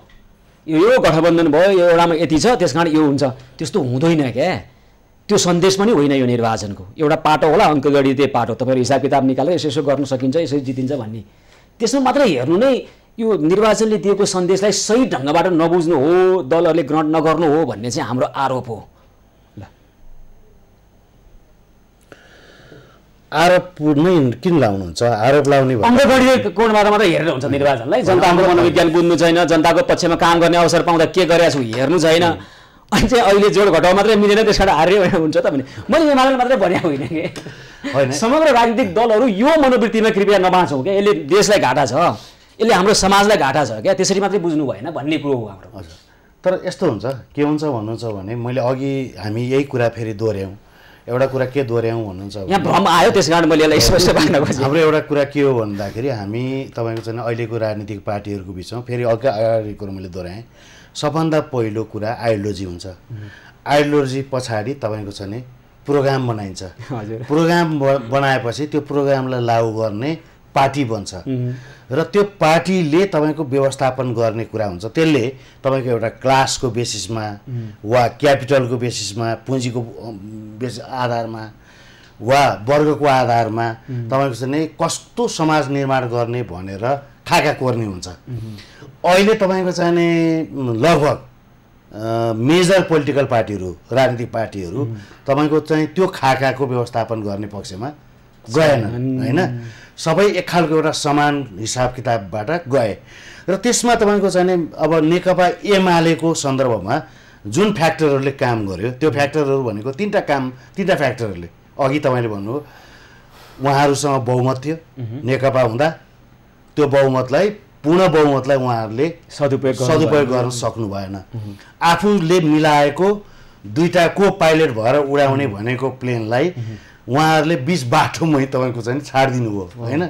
तेस्रो कुरा तपाईँको उहाँले अघि नै भनिहाल्नु हो, हामी सङ्गठनको पक्षमा गएनौँ वा सङ्गठन व्यवस्थित बनाउन गएनौँ होइन। सङ्गठन व्यवस्थित गर्न नजानु भन्नुको अर्थ जनतासँग, जनताका समस्यासँग, जनताको व्यवस्थापन गर्ने कुरासँग वा जनताको आवश्यकता परिपूर्ति गर्ने कुराहरूसँग उहाँहरू त्यसमा लाग्नु भएन होइन।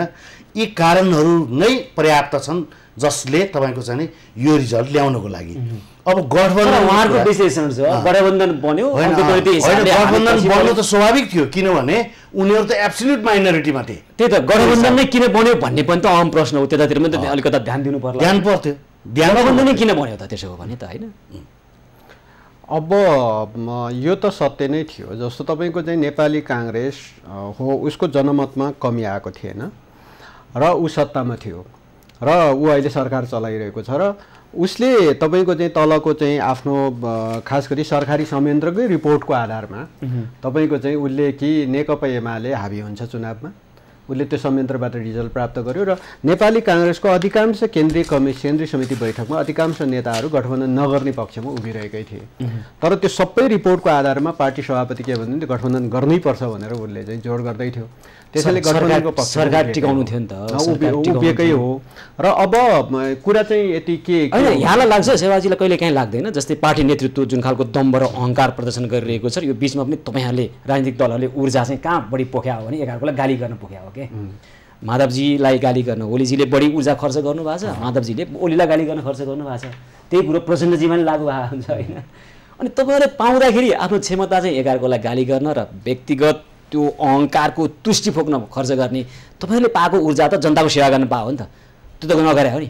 अनि त्यसको समुच्च अहिले त्यो परिणाम आउँदै गर्दा चाहिँ होइन भनेर निष्कर्ष अर्कै निकाल्ने क्या यो हाँसो लाग्दो निष्कर्ष भयो। अनि लर अङ्कगणितमा गएर लर जोडिदिने त्यो अवस्थालाई चाहिँ नजरअन्दाज गर्ने यो त घाटा हुन्छ नि त तपाईँहरूलाई मात्रै होइन एउटा दलले जित्ला अर्को दलले हार्ला समग्रमा जनतालाई घाटा हुने विषय हो क्या यो त के होला। हामी चाहिँ के कुरामा छौँ भने हामी 100% त्यही निष्कर्ष निक्लियो भन्ने कुरामा हामी अहिले पनि छैनौँ।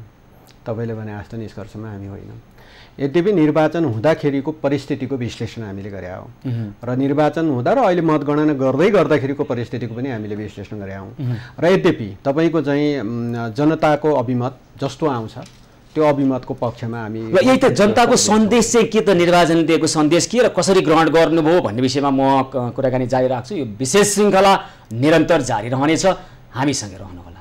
फैसला जनप्रतिनिधिको इलेक्सन एक्सप्रेस ठाउँको ठाउँ लाइभ खबर अद्यावधिक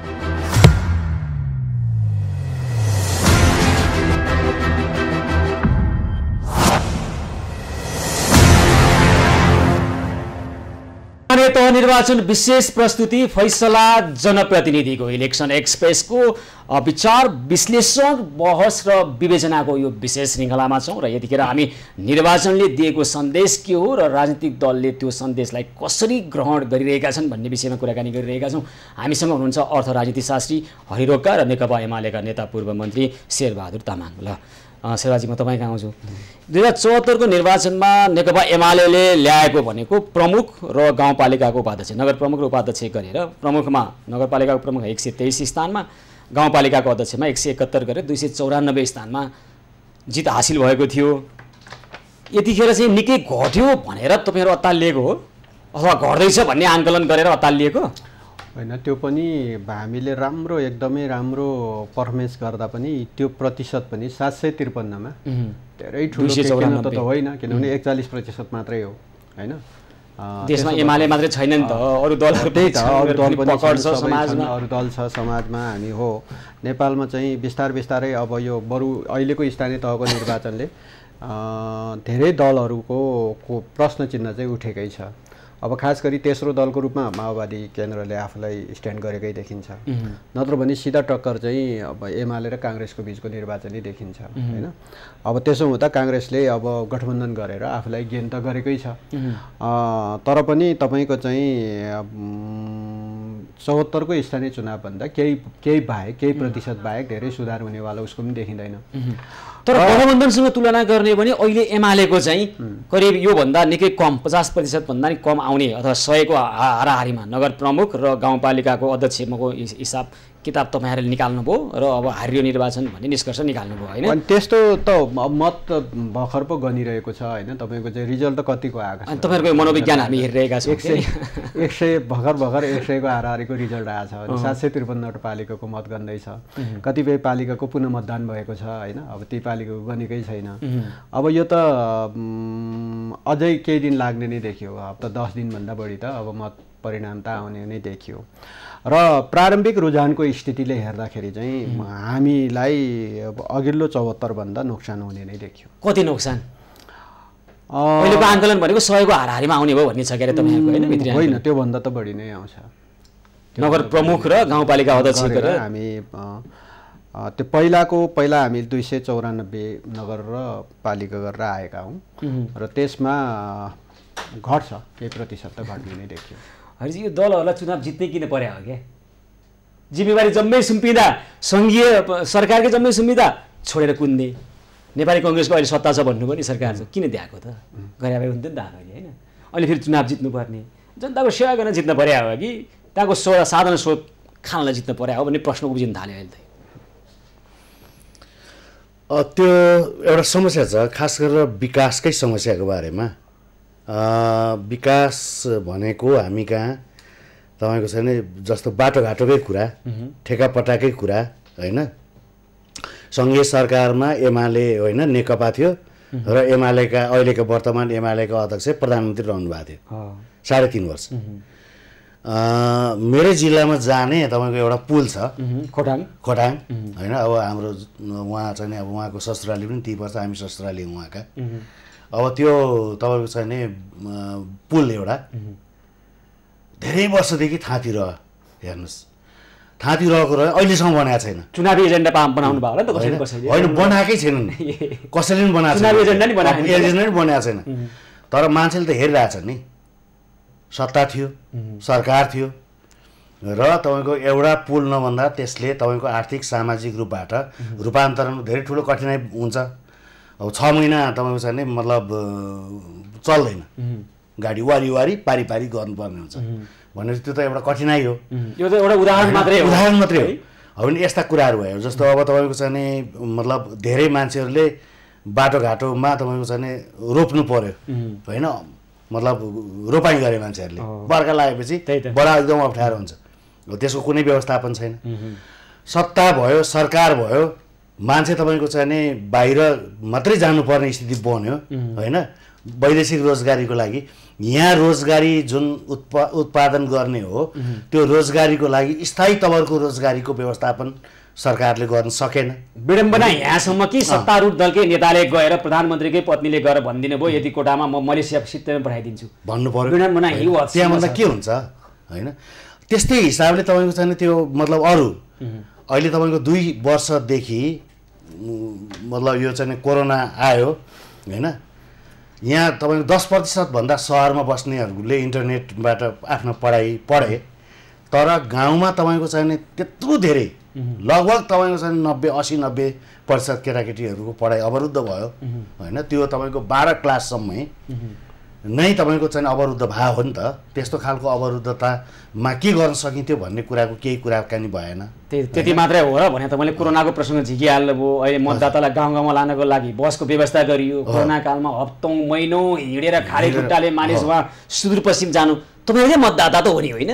किन होइन त? अनि त परिस्थिति अनि भोट चाहिँ चाहिने फेरि जनतालाई पर्यावरण छोडिदिने सामान्य चाहिने फेरि सबैलाई।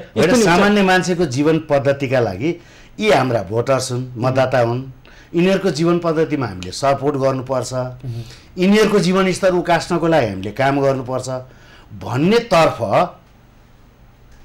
त्यो नेकपाको सरकार हुँदाखेरि कहिले ध्यान गएन होइन। जमिन 40% बाँझो छ, त्यो बाँझो जमिनलाई तपाईँको चाहिँ एकदम उर्वर हुन सक्ने वातावरण कसरी बनाउन सकिन्छ भन्ने कुराको कुनै कार्यक्रम छैन। मान्छेले किन भोट दिने? खै भोटै किन चाहियो भन्ने प्रश्न आयो। तपाईँलाई जित्न चाहिँ किन पर्या हो? हिजो जितेर सत्ता सुम्पिँदा पनि तपाईँले काम नगरे हो।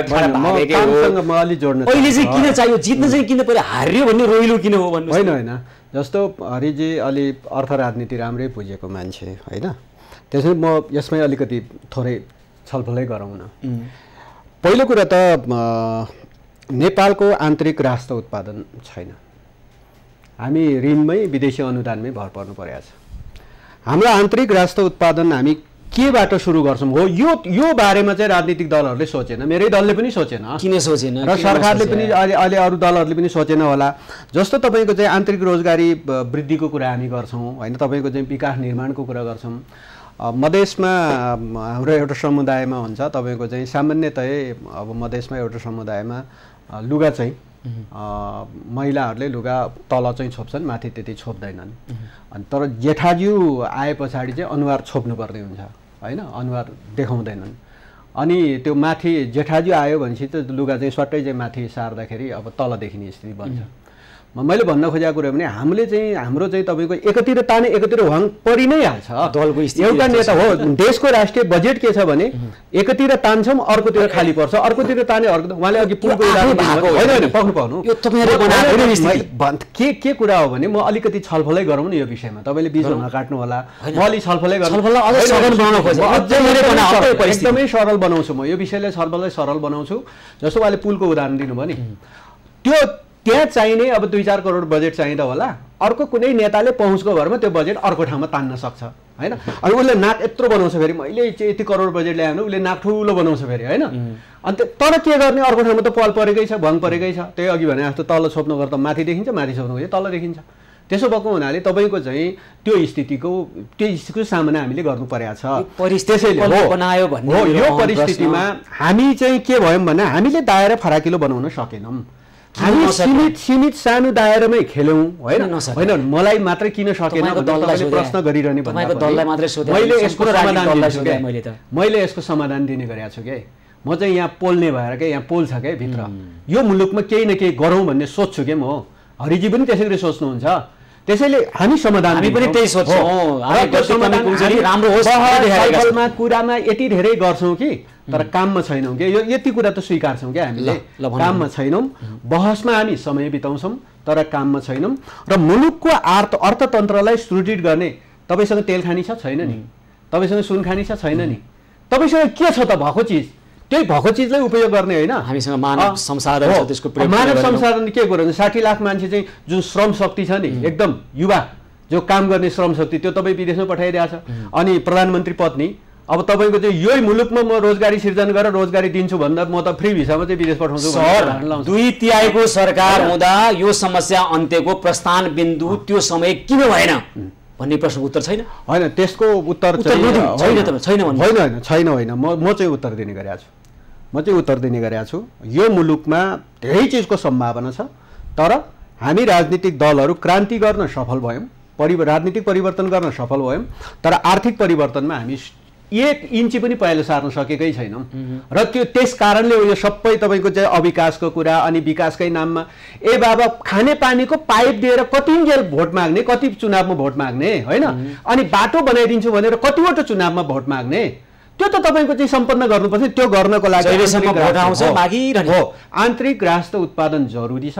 र हामीले आन्तरिक रूपमै हाम्रो चाहिँ तपाईँ इन्टरनल शक्तिलाई चाहिँ अर्थतन्त्रलाई बलियो बनाउन सकेनौँ भने अब भिख मागेको भरमा कति चल्ने हो। त्यो स्थितिमा र मैले चाहिँ धेरै कुराहरू एजेन्डाहरू फ्लोर गर्ने गरेको छु, यहाँ म सविस्तार जान चाहन्न।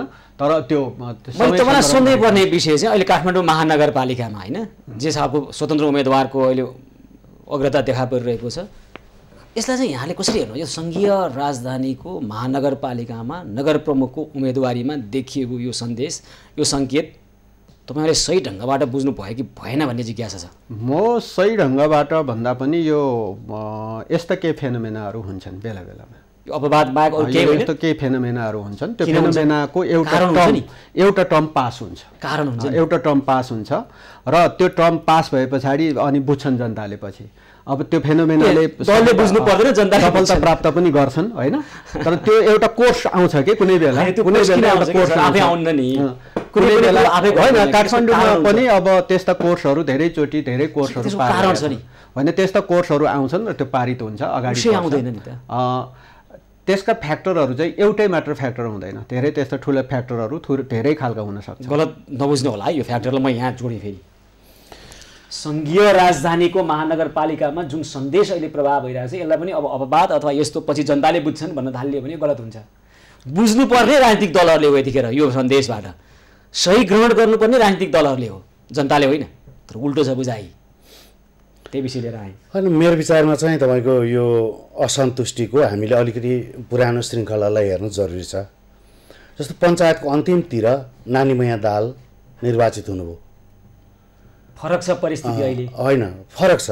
उहाँलाई तपाईँको छ भने त्यो पनि मतलब एक खालको पञ्चायतप्रतिको घृणालाई तपाईँको छ भने नानीमया मार्फत नकारात्मक मतदान गरियो भन्ने खालको कुरा थियो। त्यसले तपाईँको धेरै वर्ष पनि लागेन, पञ्चायत चाहिँ आन्दोलन मार्फत तपाईँ खस्यो। अहिले पनि तपाईँको चाहिँ जस्तो जुन वातावरण बन्यो, जस्तो कीर्तिपुरमा एकजना भोकै मर्नुपर्ने स्थिति बन्यो, यो तपाईँको चाहिँ यो कोरोना महामारी वा कोभिड-19 को मान्छेहरूले जुन खालको भोग्नु पर्यो अवस्था होइन, जस्तो 5 लाख मान्छेहरू चाहिँ बन्दाबन्दी गर्नुभन्दा अगाडिको 3 दिनमा हिँडे र बन्दाबन्दी पछाडि लकडाउन पछाडिको महिना दिनभित्रमा तपाईँको 15 लाख मान्छेहरू चाहिँ काठमाडौँ छोड्नुपर्ने स्थिति बन्यो।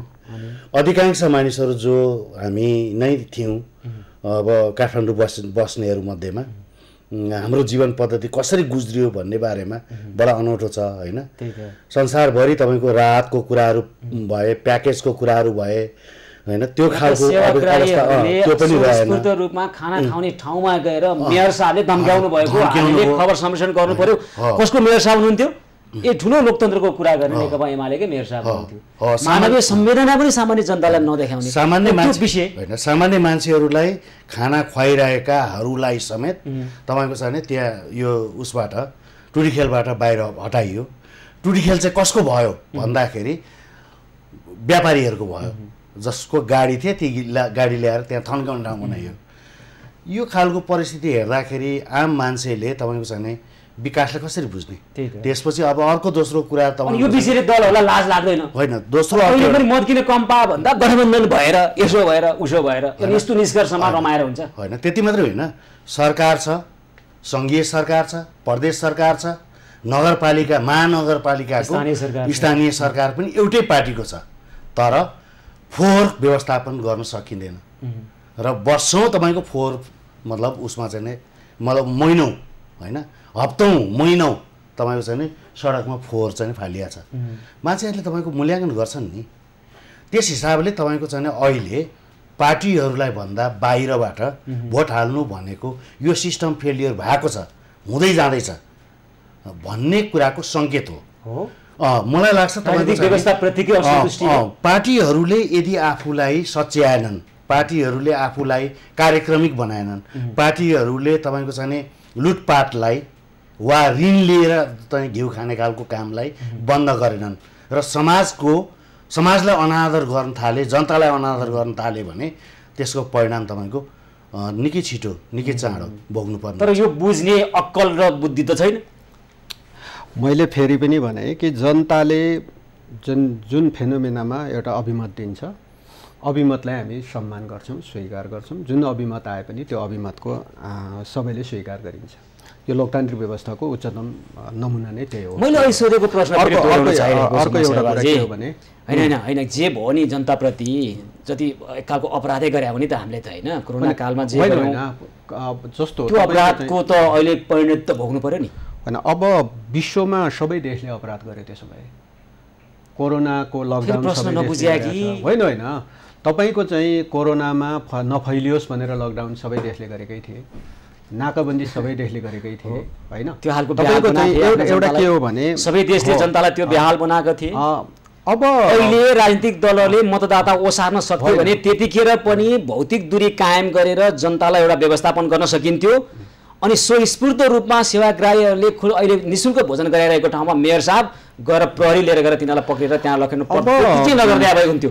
त्यो चाहिँ तपाईँ जतिको नेताले यस्तो स्वीकारिन्छ पनि, तर त्यसको के फ्याक्टरहरू के थिए भन्ने कुराको बारेमा कुनै पनि आधारमा कुनै पनि बहानामा त्यसो गर्ने मानवीय संवेदना हामी जाँदैनौँ होइन। त हामी चाहिँ सरफेसली भएका कुराहरूलाई अलिक बढी उजागर गरेर बढी छलफलमा व्यस्त हुन्छौँ।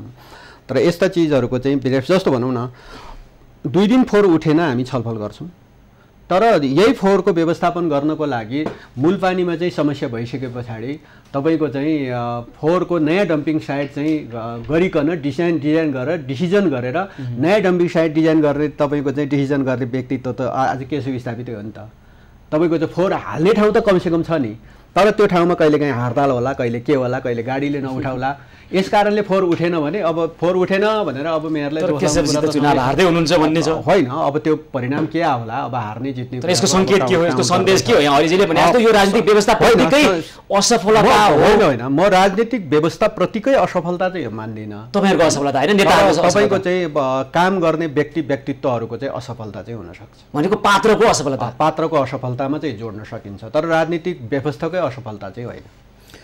यो पात्रको असफलता हो जस्तो लाग्दैन। शेरबहादुरजीले जे कुरा भन्नुभयो एकदम ड्यु रेस्पेक्ट। मलाई के लाग्छ भन्नुहुन्छ भने पात्रको असफलता होइन, पात्रहरूले वा तपाईँको मेजर पात्रले जब तपाईँको चाहिँ नि सङ्घीयताको मर्मलाई एउटा सिस्टम चल्ने भनेको त सङ्घीयताको मर्म। हामी त अहिले सङ्घीय प्रणालीमा छौँ। सङ्घीय प्रणालीमा तपाईँको चाहिँ नि या त महानगरपालिकाका मेयरलाई अधिकार भएन, अधिकार दिएन भन्ने हो भने तपाईँको त्यो सङ्घीय प्रधानमन्त्रीले तपाईँको चाहिँ त्यसलाई अनादर गरेको ठहरिन्छ। त्यो व्यवस्थापन गर्नलाई वा अधिकार चाहिँ तपाईँको चाहिँ एकलौटी राखे, अझै केन्द्रीयतामा विश्वास राखेर गरेको जस्तो देखिन्छ होइन। यदि तपाईँले त्यस्तो गरे होइन छैन भन्ने खालको कुरा गर्ने हो भने मतलब प्रदेश सरकार र तपाईँको चाहिँ स्थानीय सरकारको तपाईँ गलत देखिन्छ। तर यी तिनटाको संयोजन एउटै पार्टीको हुँदाहुँदै तपाईँको यस्तो संयोजन मिलाउन नसक्नु भनेको यो त गम्भीर त्रुटि हो। त्यो पात्रले गरेको त्रुटि हो नि त। पात्रले मात्रै होइन, पात्रले गरेको त्रुटि भनेको त मतलब तिनटै भन्नाले सङ्घ, प्रदेश र महानगरपालिका, यी तिनटा बिचको समन्वय हुन नसक्नु, पात्रको कुराकानी गरेर त मेजर सिस्टमलाई फेलियर बनाउनको लागि प्रधानमन्त्री आफै स्वयं जिम्मेवार हुनुहुन्थ्यो कि भन्ने कुरा पनि त हो। शेरबहादुरजी, म तपाईँ कहाँ अझै पनि तपाईँहरू चेत्नु भएन, सबै राजनीतिक दललाई भने क्या यो सन्देश स्पष्ट छ तपाईँहरू। सन्देश त स्पष्टै भयो। जस्तो काठमाडौँकै निर्वाचनलाई हेर्दाखेरि तपाईँको चाहिँ एमालेलाई दण्डित गरे हो त, गर्दैछ, काङ्ग्रेसलाई मात्र दण्डित गरे हो त, कसलाई गरे? सबैलाई दण्डित गर्दैछ काठमाडौँको जनताले होइन। तपाईँको चाहिँ भनौँ न एमालेलाई दण्डित गरायो भने काङ्ग्रेसलाई जिताइदिनु पर्थ्यो, काङ्ग्रेसलाई अगाडि बढाउनु पर्थ्यो। काङ्ग्रेसलाई दण्डित, दलहरूलाई दण्डित गर्यो, दलहरूलाई दण्डित, व्यवस्थामाथि प्रश्न उठाएको, व्यवस्था होइन, म दलको चाहिँ तपाईँको चाहिँ केही काम गर्न नसकेको प्रवृत्तिप्रति हो। र एउटा यो पनि हो, काठमाडौँमा चाहिँ तपाईँको चाहिँ एन्टी इन्कम्पेन्सी फ्याक्टर चाहिँ तपाईँको चाहिँ काठमाडौँमा दुईटै दललाई लाग्यो क्या, खास गरी मुख्य दल एमाले र काङ्ग्रेस दुईटैलाई लाग्यो। काङ्ग्रेस सङ्घीय सरकारमा छ, एमाले स्थानीय सरकारमा थियो र सङ्घीय सरकार पनि लामो समय निस्क्यो र दुवैको एमाले थियो भने उमेर त काङ्ग्रेसको थियो भने दुईटैलाई दण्डित गर्ने स्थिति चाहिँ काठमाडौँको जनताले देख्यो। र काठमाडौँको जनतामा तपाईँको चाहिँ एउटा बेला बखतमा यस्तो खालको चाहिँ एउटा मनोविज्ञान क्रिएट हुन्छ। त्यो कसले गर्छ? त्यो मनोविज्ञान हो, त्यो सिर्जना कसले गर्छ भन्दा दलहरूले गर्दा रहेछ। विविध परिस्थितिहरू सिर्जना हुन सक्छन्, जस्तो दलहरूको काम गर्ने शैली, क्यापेसिटी होइन। मैले अघि नै भने मुलुकको मूल कुरा त आर्थिक क्यापेसिटी नै कमजोर हो र आर्थिक क्यापेसिटी कमजोर हुँदाखेरि हो, त्यो पनि हो, ठिकै छ तपाईँले भने जस्तो।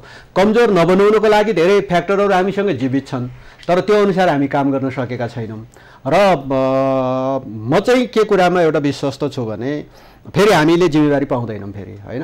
अब हामी पनि कुनै बेला निर्वाचनमा जाँदा जिम्मेवारी पाउने त कुरै छोडिदिउँ, तल मतदानकै जाँदा पनि हामी पनि अब फ्याटै आइहाल्छौँ भन्ने पनि हुँदैन, किनभने यो त लोकतन्त्रमा अब निर्वाचनमा जानै पर्ने हुन्छ। अब जाँदाखेरि पनि तपाईँको चाहिँ फेरि जितेर आउँछौँ भन्ने छैन, जितेर आएपछि पनि सरकार बनाउँछौँ भन्ने छैन, सरकार बनाएपछि पनि आफ्नो दलले बनाउँदा पनि जिम्मेवारी पाउँछ कि पाउँदैनौँ। यति धेरै हडलहरू क्रिएट छ नि। तर त्यसैले म त धेरै अगाडिदेखि मैले चाहिँ आफ्नो विचार त मैले प्रष्टै भने हो, हामी तपाईँको चाहिँ यस्तो देश चाहिँ जानको लागि चाहिँ रियलमा जाँदाखेरि प्रत्यक्ष निर्वाचित कार्यकारी राष्ट्रपतिको सिस्टममा हामी जानैपर्छ। हामी यो सिस्टमबाट चाहिँ काम गर्न चाहने मान्छेहरू अगाडि आउनै सक्दैन, किन काहीँ न काहीँ तपाईँलाई त्यो त अप्ठ्यारो बनाइहाल्छ।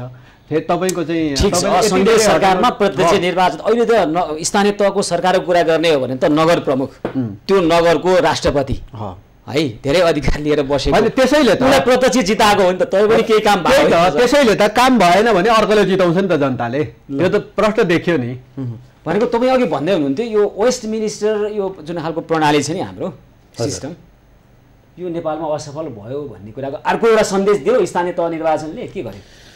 अहिले वेस्टमिन्स्टर मोडल भनेको चाहिँ तपाईँको यो कस्तो हो भन्दाखेरि हामी त वेस्टमिन्स्टर मोडलमा छँदै थियौँ, पहिलेदेखि नै छौँ भन्नाले 46 सालको जनआन्दोलन पछाडि स्थापित भएको मोडल जुन हो प्रणाली, त्यो प्रणालीभित्र अलिकति फेरबदल भएर हामी वेस्टमिन्स्टर मोडलमै छौँ। वेस्टमिन्स्टर मोडलमा तपाईँको चाहिँ के हुन्छ भने यो पार्टी दलीय प्रणाली हो। दलीय प्रणालीमा एउटा दलले निर्वाचन हार्यो भने होइन उसले तपाईँको चाहिँ सत्ता मात्रै गुमाउँदैन, पार्टीको सत्ता पनि गुमाउनु पर्ने हुन्छ व्यक्तिले। ओलीजीले अहिले राजीनामा दिनु पर्यो त्यसो हो भने होइन, मतलब जस्तो ओलीजीको कुरा मात्रै होइन, पहिले जस्तो के थियो, यो ओलीजीको कुरा मात्रै होइन, नेपाली काङ्ग्रेसले चुनाव हार्यो 51 सालमा होइन, उहाँले मध्यावधि चुनाव गराउनु भएको थियो गिरिजाप्रसाद कोइरालाले। उहाँले निर्वाचन हारिसकेपछि उहाँले राजीनामा दिनु पर्थ्यो होइन। अब त्यस्तै तपाईँको चाहिँ नि मतलब त्योभन्दा राजीनामा दिनु पर्थ्यो र अर्को मान्छेलाई जिम्मा लाउनु पर्थ्यो। स्थानीय निर्वाचनको मतलब जस्तो 49 सालमा स्थानीय निर्वाचन हुँदाखेरि 8वटा जिल्लामा मात्रै एमाले जित्यो होइन। तपाईँको चाहिँ जस्तो त्यो बेला 69 सिट जितेको एमाले 8वटा जिल्ला मात्रै चुनाव जित्नु भनेको तपाईँको चाहिँ सङ्गठन नभएर वा व्यवस्थापन गर्न नजानेरै चुनाव हारेको थियो। त्यो हिसाबले तपाईँको त्यतिखेरका तत्कालीन महासचिव मतलब मदन भण्डारीले पनि जिम्मेवारी लिन पर्थ्यो। यो वेस्टमिन्स्टर मोडेलको कुरा गर्दाखेरि यो पछिल्लो समयमा शेरबहादुर देउवाको सरकार बन्यो, मतलब उनी चाहिँ सत्तामा थिए। अस्ति तपाईँको चाहिँ चुनाव हुँदाखेरि उनले जब काङ्ग्रेसले चाहिँ चुनाव हार्यो उनले तपाईँको चाहिँ दिने चलन हुन्छ, राजीनामा दिनु पर्थ्यो र मार्ग प्रशस्त गर्नु पर्थ्यो। भनेको यो प्रणालीमा नैतिकताको महत्त्वपूर्ण भूमिका हुन्छ होइन, मूल्य र मान्यता भन्ने हुन्छ, नैतिकता भन्ने प्रश्न हुन्छ।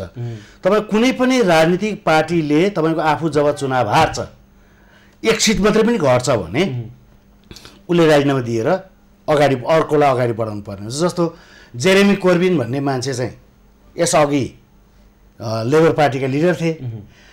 1917 को निर्वाचनमा भन्दा कम भोट ल्याएको कारणले गर्दाखेरि उनले तपाईँको चाहिँ आफूले राजीनामा दिएर अहिले अर्को मान्छे चाहिँ तपाईँको पार्टीको अध्यक्ष भएको छ, विपक्षी दलको नेता पनि भएको छ। त्यसकारण यो चाहिँ तपाईँको नैतिकताको प्रश्न हो होइन। यो नैतिक प्रश्नमा यदि तपाईँको चाहिँ अब जस्तो हाम्रो हिसाबमा त तपाईँको चाहिँ 200 कति 294 तपाईँको चाहिँ सिट आएको अगाडि अघिल्लो 74 सालको चुनावमा।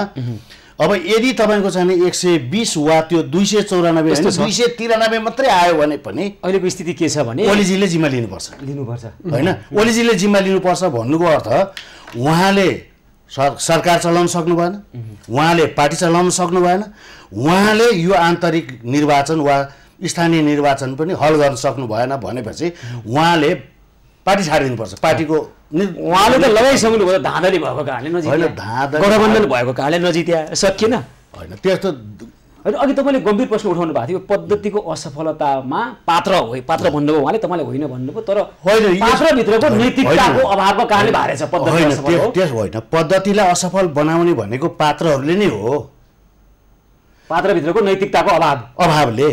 तपाईँको उहाँले तपाईँको चाहिँ जुन खालको अब अनुमान त त्यो छ, जस्तो कि उहाँ तपाईँको चाहिँ यो लगभग मेरो विचारमा उहाँले केही प्रतिशत भन्नुभयो, आधा प्रतिशत चाहिँ घट्छ भन्नाले 50% नै तपाईँको सिट के अरे मतलब यो पालिकाहरूको हार चाहिँ बिहोर्नु पर्ने हुन्छ। 294बाट तपाईँको चाहिँ मेरो विचारमा लगभग 105 छ वा त्यो 120 भन्दा बढ्ता कटाउन सक्ने सम्भावना देखिँदैन एमालेको अहिलेको ट्रेन्ड हेर्दा होइन।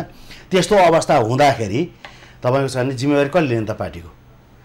यो तपाईँको अलायन्स बनाउन नसक्नु, पार्टीहरूको बिचमा अलायन्स बनाउन नसक्नु, राजनीतिक रूपबाट काम गराउन नसक्नु होइन, इन्कम्बेन्सी फ्याक्टर बढी देखिनु भने त यो ओलीको जिम्मेवारी भएन। ल अब यो नैतिकता, जिम्मेवारी, मूल्य, मान्यताको कुनै पनि स्थान छ र दलमा, कुनै पनि राजनीतिक तपाईँको दलमा प्रश्न उठिएको छ, कुनै पनि राजनीतिक दलमा त्यो स्थान छ र भने छैन नि होइन? हामी वास्तवमा यो निर्वाचनको चाहिँ एउटा मात्र फ्याक्टर, मैले अघि नै भने एउटा मात्र फ्याक्टरले काम गर्दैन।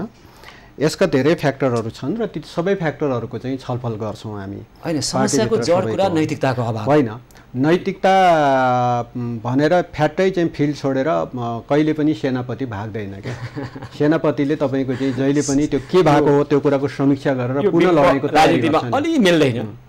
युद्धमा खटिएको सेनापति जस्तो होइन, तपाईँको चाहिँ ब्यालेट युद्ध हारिसकेपछि अर्को युद्धमा जानको लागि सेनापति फेरिनुपर्छ। सेनापतिले त्यो तयारी गर्छ, अर्को युद्धमा जानको लागि तयारी गर्छ र अब तयारी नै सहयोग गर्नुपर्छ। निकै अन्त्यमा आएका छौँ। त्यसो भने यो सन्देश निर्वाचनमा दिएको मतदाताले दिएको सन्देशलाई अझ पनि तपाईँहरू गलत ढङ्गबाट बुझिरहनु भएको छ, सही ढङ्गबाट ग्रहण गर्नु भएको छैन। एकदमै यही हो हजुर, हामीले जे बुझेका छौँ सही ढङ्गले नै बुझिरहेको भन्ने भ्रम, अहङ्कार, तुष्टि तपाईँहरूसँग छ। त्यो अब त्यो तपाईँको भाषा भयो, त्यो यथार्थ हो। तपाईँको दललाई मात्र होइन, हामीलाई त्यो लाग्छ। प्रत्येक राजनीति लाग्दैन र अनि कुन हदसम्म तल गइन्छ तब हामी फेरि पनि जनताको अभिमतलाई हामीले एक्सेप्ट गर्छौँ। 62-63 को आन्दोलन अगाडि नेपालको राजनीतिक दलहरूको स्थिति जे थियो नि, भौतिक अस्तित्वमै जोखिम आउन थालिसकेपछि मात्र चेतेका थिए। त्यसो गर्दा समाजले ठुलो मूल्य चुकाएको थियो। त्योभन्दा अगाडि नै चेत्ने खालको यो विकास होस्, यो के भन्छ क्षमताको विकास होस् है, हाम्रो शुभेच्छा छ। जनताले दिएको यो सन्देशलाई सही ढङ्गबाट ग्रहण गर्नुहोस्, यहाँहरूले हाम्रो शुभेच्छा छ। समय दिनुभयो, दुवैजनालाई धेरै धेरै धन्यवाद। धन्यवाद तपाईँलाई। हस्, स्थानीय तह निर्वाचन विशेष प्रस्तुति फैसला जनप्रतिनिधिको इलेक्सन एक्सप्रेसको विचार, विश्लेषण, बहस र विवेचनाको यो विशेष श्रृङ्खलामा आज हामीले कुराकानी गऱ्यौँ अर्थ राजनीतिशास्त्री हरि रोका र नेकपा एमालेका नेता पूर्व मन्त्री शेरबहादुर तामाङसँग। आजको कार्यक्रमको समय सकिएको छ। कार्यक्रमबाट म सुशील पाण्डे लगायत सम्पूर्ण टिमलाई बिदा दिनुहोस्। यहाँहरू भने खबरभित्रको खबरको लागि हेर्दै गर्नुहोला एबी न्युज खबर। हस्त, नमस्कार। फैसला जनप्रतिनिधिको इलेक्सन एक्सप्रेस, ठाउँको ठाउँ लाइभ खबर अध्यावधिक।